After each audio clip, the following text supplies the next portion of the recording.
Thank you for joining us on another edition of Conversations with Paul Brown. Our guest today is Dan Cooper, who is currently with Tri-County Tech. He's been a House member. He's been a broadcast announcer. He's been to Clemson. He's been to Wren. Tell me about growing up and being the son of Dolly Cooper. That's quite the legend to live up to. I grew up in Piedmont. We had a clothing store in Piedmont in the Mill Village. It was its original store to the textile mills that were there, which he grew up in, working there. And then when he got back from World War II, Mr. Thomason sold it to him in 1947, so it was a family store from then until he closed about 2003 or 4. Your dad was in politics from as long as you can remember? He got elected in 1974, stayed to 1990, 1990, and I replaced him in 91 session. During that time when you're a teenager and he's down at the house and he's building up clout and doing what he's doing, did you spend any time down there with him? Yeah, I spent a considerable amount of time, especially when I was younger. I would wind up doing a lot of constituent service work for Dolly or my dad. He would always tell me, because I would see people that would ask about getting their road paved or whatever, so I would mention it to him. He's like, well, you need to call so-and-so at the county and let's get that swapped over in the rocking program, this different kinds of things. So he had me doing his constituent service for him even back then, a lot of it. And so I learned a lot about how things operated, and it was very handy when I actually got to be a member of the House.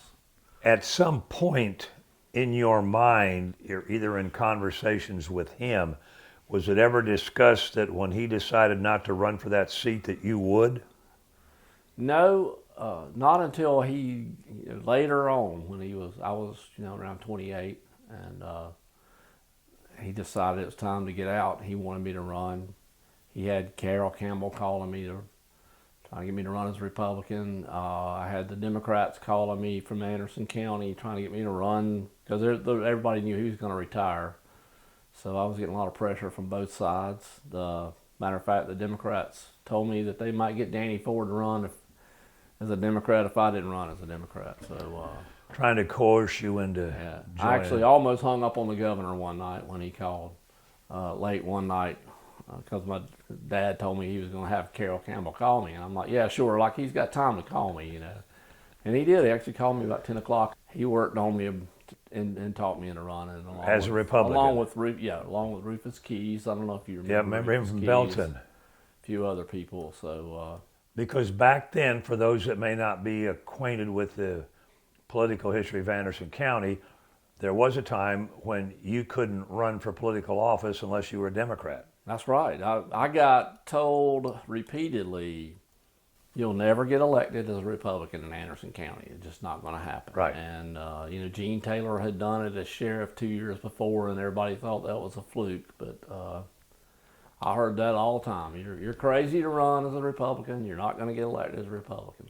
But you were at that fork in the road when the trend began to change. Yeah, it changed about 4 years later. It was changing somewhat at that time. I wish I could say I had the foresight to see that, but it's just the policies and the platform that the Democrats had at the time was not really stuff I believed in. Right.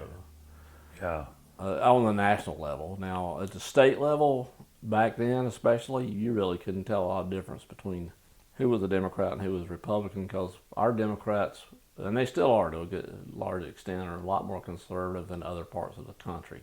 And they tend to work more with the opposition. Well, we have a lot in common. I mean, it doesn't matter, we do have some differences from different communities, but not a significant amount. We all have the same background in South Carolina, and you can work together really well. At what point do you and your dad have the discussion that he's going to step down and you're going to run? Well, he had already had that discussion with me before he had the governor working on me. I had grown up as a child of a legislator, so I really wasn't all that interested in running, but finally decided that it was probably the thing to do. And that would have been what year? That was 1990, actually 89 when all that was going on, but filed in March of 90.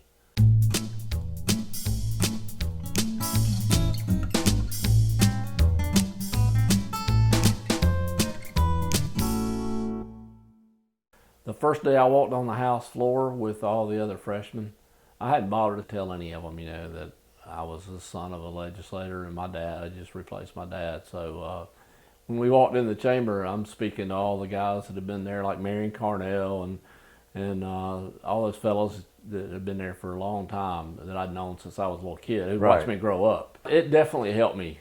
Starting your third term, the Republicans became the majority party in the South Carolina House. Up until then, the Democrats had always been in charge. They had always been in charge. There was a group of us who played basketball every afternoon.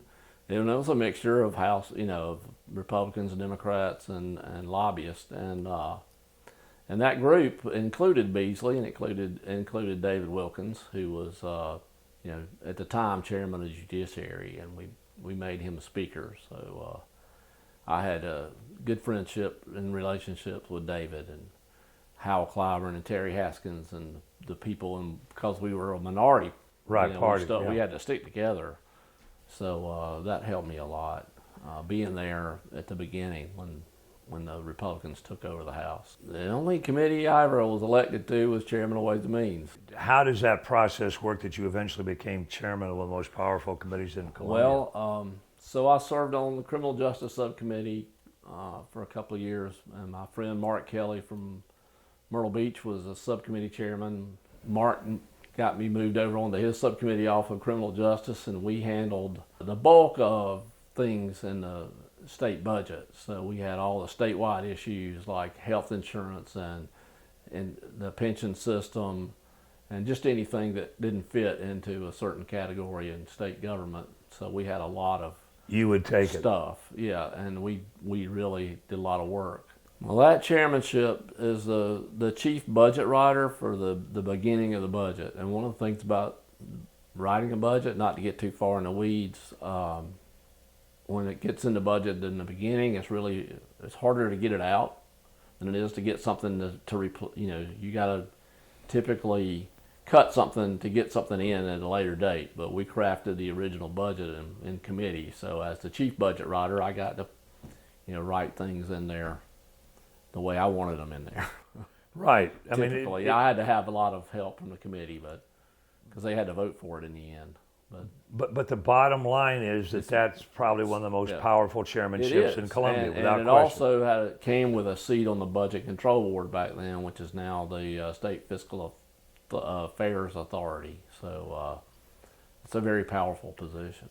And as a result of that chairmanship, you're able to take care of your constituents better than others that aren't in that position. That's correct. You get, like I said, you put things in the budget to begin with, and somebody's got to take it out. So down the line, and I had a great relationship with Senator Leatherman, and he would make sure that he took care of things from the House budget, and I looked out for some of the Senate things, and we got along really well. As chairman, was your phone ringing a lot from folks back home wanting stuff? It was ringing a lot, not just from folks at home, but from Columbia and Myrtle Beach and Charleston, you name it. The chairman of Ways and Means is a pretty popular guy until you have a recession. Which we had in 2008. Right. We had to actually cut, I think over an 18-month period. When I was chairman, we cut $1.3 billion out of a $6 billion state budget. As a matter of fact, we had to do a rescission bill, which, as far as we know, is the only one ever done in history, I had to back $340 million out of the state budget in the middle of the budget year, fiscal year for the state in October. Very tough. Went from being Santa Claus to being the Grinch. Nobody wanted to talk to me. Because you're having to do the hard work. Yeah, I had to make those tough decisions, and it's really amazing to know how little bit of money runs a lot of the state government. Medicaid and K-12 are about 55% of the state budget. Say that again. 55% of the state budget is Medicaid and K through 12.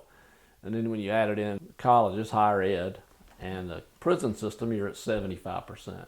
And everything else comes from that 25%. Everything else comes out of 25%. So when I did a little exercise in my mind, because I get criticized. Why are you cutting K-12 and Medicaid all the time? Well, I could zero out 62 agencies' base budgets. 62. That included the legislature, the governor's office, the National Guard, the highway patrol, the court system, you name it, to get to $340 million. And it was just like, so that, or I could do a 5% cut to Medicaid and a 5% cut to K-12. Yeah, and do the same and get thing. the same thing pretty much. I mean, I had to cut the others some too. Sure. But that's why we did that way, because they consume so much of the budget. The time comes for you to consider something else. What led up to the fact that you just decided you weren't going to run again? It was getting to be expensive. It's a part-time job. It doesn't pay a lot. My kids were growing up. I had an opponent in 2010 that almost won. And I'm like, why am I still doing this? I could go make some money and do something else and see my kids grow up before they're gone, because you just don't get that back. So, and I thought, I never intended to stay 21 years. Right. To begin with. Yeah. I never thought I'd stay over 10 or 12, and it just, it sucks you in, and you find a way out almost. So what have you been doing since you left Columbia? So I lobbied full-time for a little while, about 4 years, and now, how does that work? How do you get your clients? We had different clients. I actually went in with another lobbyist friend of mine who was also a legislator's kid growing up, from Spartanburg, Steve Smith, and he already had clients. So one of his clients was Tri-County Tech that I kind of sent over there when they needed some help while I was chairman to monitor the Senate for them. I did that for about 4 years, and then when John Lummis, I reported to John Lummis at the college, and when he left to go do the Upstate Alliance, Ronnie Booth and I talked about it, and he was really excited to get me to come. He had actually tried to get me to come to work for him years before. So you left the lobby business and came back and became employed at Tri-County Tech. Right, doing government relations and economic development. So, stuff I'd always done. I had relationships with the legislators, with county councils, with the Department of Commerce, and I've been involved in economic development. That was my first job out of college, was working for Anderson County, back then Planning and Development Board. And you had been working for Trey and Rusty. Rusty was the assistant director at that time, Rusty Burns. And so we've been, maintaining a friendship for, 40 years. Yeah. And that now, the job at Tech has evolved into what? What are you now doing? So now I'm the chief of staff to the president. But it's kind of I just do stuff. It's kind of a job that you've been preparing for your entire career. It's what I've really done all my life. Exactly. I fixed stuff when I was in the legislature. I fixed stuff for people when I was doing constituent work for my dad, and I've always enjoyed that. I've always enjoyed helping Anderson County get new businesses and get people employed. And I always said I wanted my kids to be able to get a good job and not have to move off. So that's kind of one of the things I got interested in early, and that's what I did with Rusty, and still do. They got me involved with Arthrex and First Quality and the new TTI facility out there on the 85, and I could just go down the list of projects I worked with on Anderson County, either as a legislator or as in my current role. What's the most surprising thing about Tri-County Tech that people that are watching and listening to this may be surprised at? You can go to Tri-County Technical College almost for free and get a associate's degree in mechatronics or CNC machining or HVAC and learn how to fix air conditioning and make close to 6 figures. It's amazing, isn't it? And not have any college debt. And it doesn't make you less smart than somebody that's got a 4-year degree. Matter of fact, those jobs are challenging. There's a lot of challenge to the things they do. And what's becoming of a concern is that we may not be producing enough of those type of students that one day it's going to be hard to get a plumber. Yeah, and the job market nowadays is about 20% for a college degree or higher, and there's 70% for skilled tradesmen, so if you want to call them that. So and there's a lot of demand for that, and they make really good money.